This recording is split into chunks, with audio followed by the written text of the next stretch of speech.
নুপুরের দাম 1000 টাকা হলেও তার স্থান পায়ে, টিপের দাম 1 টাকা হলেও তার স্থান কপালে। ইতিহাস সাক্ষী আছে লবণে কখনো পোকা ধরেনি, কিন্তু মিষ্টিতে প্রতিদিনই ধরে, এমনকি পিঁপড়েরাও ছাড়ে না। মোমবাতি জ্বালিয়ে মৃত মানুষকে স্মরণ করা হয়, আর মোমবাতি নিভিয়ে জন্মদিন পালন করা হয়। মানুষ সোজা পথে চলতে চায় না, আর বাঁকা পথে সবার আগ্রহ বেশি। এই জন্য মদ বিক্রেতাকে কারোর কাছে যেতে হয় না, আর দুধ বিক্রেতা মানুষের দুয়ারে দুয়ারে ঘোরে। আমরা দুধ বিক্রেতাকে সবসময় বলি দুধে জল মেশাননি তো, অথচ আমরা মদে নিজেরাই জল মিশিয়ে খাই। একটা গাছ থেকে লক্ষাধিক দেশলাই খাঁটি হতে পারে, কিন্তু একটা দেশলাই খাঁটি লক্ষাধিক গাছকে জ্বালিয়ে দিতে পারে।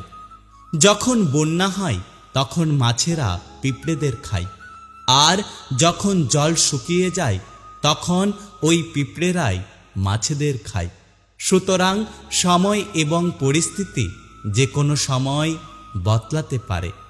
বাড়ির মধ্যে সাপ ঢুকে গেলে আমরা তাকে লাঠি দিয়ে মারি, আর মন্দিরের মধ্যে সাপ দেখা গেলে তাকে আমরা পুজো করি, দুধ খাওয়াই। পৃথিবীতে সবথেকে বেশি মিথ্যে কথা বলা হয় আদালতে, ধর্মগ্রন্থ ছুঁয়ে। আর পৃথিবীতে সবথেকে বেশি সত্য বলা হয় মদের দোকানে, মদের গ্লাস হাতে নিয়ে। সময় বড় কঠিন হয়, তাই জন্যই তো ঘড়িতে ফুল নয়, বরং কাঁটা থাকে। কেউ একজন একটি সুন্দর কথা বলেছেন, আমি যখন ছোট ছিলাম তখন আমার জুতো ছিল না বলে আমি কেঁদেছিলাম।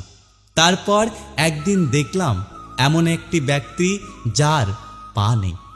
তারপর আমি বুঝতে পারলাম যে পৃথিবীতে আমি কতটা ভাগ্যবান।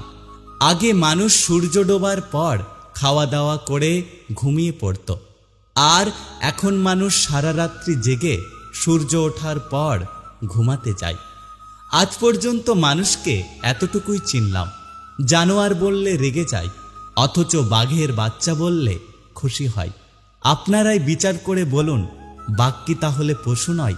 উপোস করলেই যদি ওপরবালাকে পাওয়া যেত, তাহলে এই পৃথিবীতে বহুদিন অনাহারে থাকা মানুষ সব থেকে বেশি ভাগ্যবান হতো। উপোস অন্যের নয়, চিন্তা ভাবনার করুন।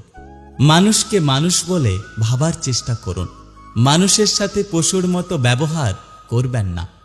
নিজের মধ্যে কখনো অহংকার আসতে দেবেন না। ওপরবালার উপরে ভরসা রাখুন। ওপরবালা যদি চান আজকে আপনার ভালো দিনটাকে কালকে একটি খারাপ দিনে পরিবর্তিত করতে পারে।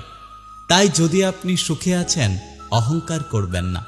যারা দুঃখে আছে তাদের দেখে হাসাহাসি করবেন না। সকলের সাথে থাকুন, সকলের পাশে থাকুন।